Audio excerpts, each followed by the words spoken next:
Hey guys! As you know, in part 1, we talked about what happens to your mind when you're truly alone. Here is the part 2, so starting from where we left. But before that, you make sure to like and subscribe. We left the topic from the hardest days. The first 3 days are the hardest. Anxiety spikes. Intrusive thoughts multiply. The mind, deprived of external stimulation, turns inward and finds a backlog it was not ready to face. Memories surface without invitation. Emotions arrive without context. One study from the University of Virginia found that participants preferred to give themselves mild electric shocks rather than sit alone with their thoughts for 15 minutes. 15 minutes? The choice of a small, controlled pain over silence. That is how uncomfortable your own mind has become in a world that never lets it breathe. But here is what the retreat researchers also found. After day 3, something shifts. The noise begins to quiet, not because the thoughts stop, but because the mind stops fighting them. The ancient panic of separation begins to fade, and in its place, something unusual emerges, a state that neuroscientists have started calling default mode coherence, a condition in which the brain's default mode network, the system that handles self-reflection, memory consolidation, and imaginative thinking, begins to function with unusual efficiency. This is the state in which your best ideas arrive. It is the state in which trauma begins to sort itself, quietly, without you forcing it.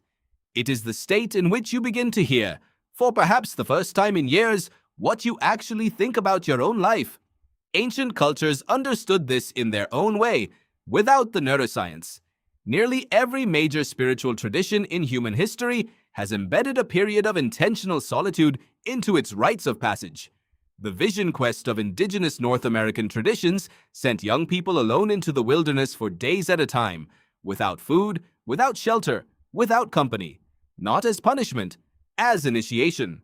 The belief was that you could not truly know yourself, could not truly become yourself, without first surviving yourself, without sitting with your own mind long enough for it to show you what it was.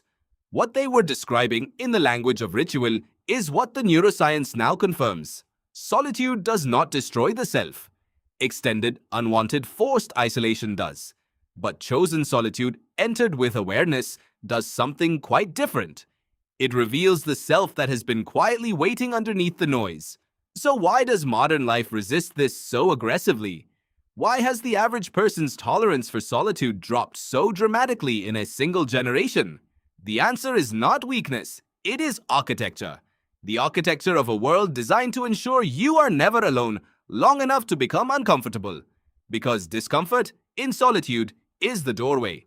And every notification, every scroll, every ambient sound piped into your ears on a commute is a door that stays closed. You are, in a real and measurable sense, being kept from yourself. And you have probably felt this on a rare night when the power went out, or a long drive without music, or a morning when you woke before the phone. Something surfaced, something you could not immediately name, a feeling adjacent to calm, and also adjacent to grief, and also adjacent to recognition. That feeling was not nothing. That was your brain, doing what it was built to do, the moment the noise fell away. The question is not whether solitude is good for you. The evidence on that is clear.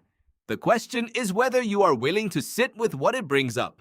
Whether you are willing to stop running from the very thing that might, if you let it, show you exactly who you are underneath everything you have been taught to be. Right now, someone is in the next room. A phone is within arm's reach. A notification is about to arrive. And somewhere, underneath all of it, your mind is waiting. It has been waiting a long time.